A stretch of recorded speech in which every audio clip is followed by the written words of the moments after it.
Methyl salicylate, which is the same as oil of wintergreen, is prepared by heating salicylic acid with methanol.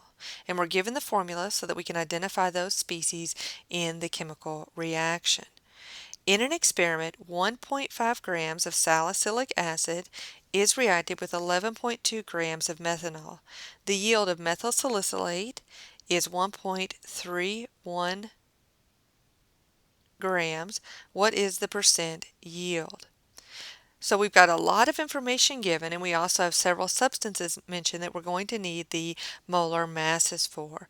So we're actually going to go to the next page and summarize all this information so that we can then do our calculation. So here we see our balanced chemical equation. We see the molar masses for each of our substances, as well as the amounts of each substance that was given in the problem, along with the actual yield. Now we're trying to find percent yield, which means we need to know the actual yield and the theoretical yield, and that's what we're going to have to actually calculate first. Remember that we're dealing with the amounts of two different reactants, and we don't know which one we're going to run out of first, so we have to solve this as a limiting reagent problem, which means we're going to have to do two calculations. First, we're going to assume that C7H6O3 is limiting, and that it's going to determine the maximum amount of product that can be made. So we're going to say 1.50 grams divided by our molar mass, 138.12 grams per mole. And again, I'm putting the grams on the bottom so that the units will cancel out correctly. I know that for every 1 mole of C7H6O3, I'm going to form 1 mole of C8H8O3, and I can go to the mass of that product by using the molar mass of 152.15 grams per mole of C8H8O3. So this is going to give me the maximum amount of product I can make if this first reactant, our salicylic acid, is the limiting reagent.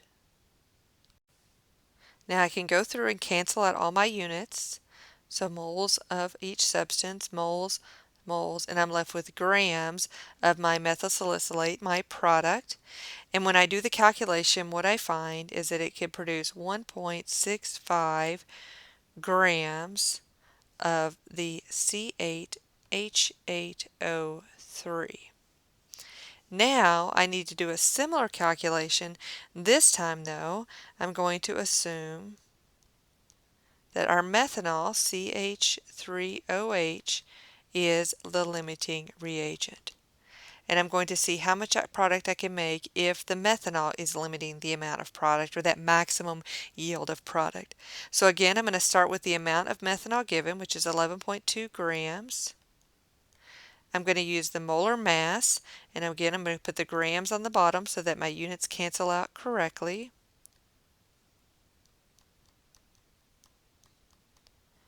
Then I'm going to use the coefficients from my balanced chemical equation.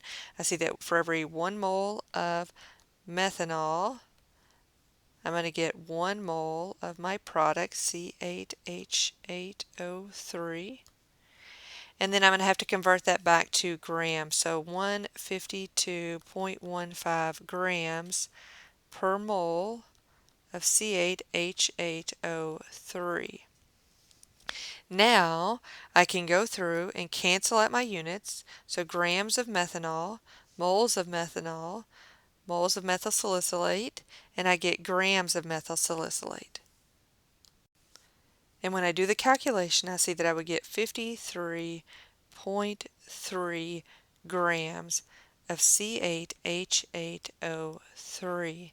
So that's actually not my limiting reagent, and I know this because it produces the greater amount of product. I cannot simply look at the amount of reactants. I have to see which one is producing the least amount of product, and that substance is my limiting reagent. Now I know my limiting reagent is going to be my salicylic acid, so this is my limiting reagent, and that also tells me that this is the maximum amount I can produce. So now I know my theoretical or my maximum yield, and I can use that along with my actual yield to figure out what the percent yield is for this reaction. So now let's look at what we've got. So we have percent yield equals actual, which was given in the original problem, 1.31 grams, over our theoretical yield, which we calculated, 1.65 grams times 100. And we always want to use the smaller amount because once I run out of my salicylic acid, I can't make any more of the product regardless of how much methanol I have. So I always have to look for the one that produces the least amount of product. And now I can do the calculation, and I see that my percent yield is 79.4% yield.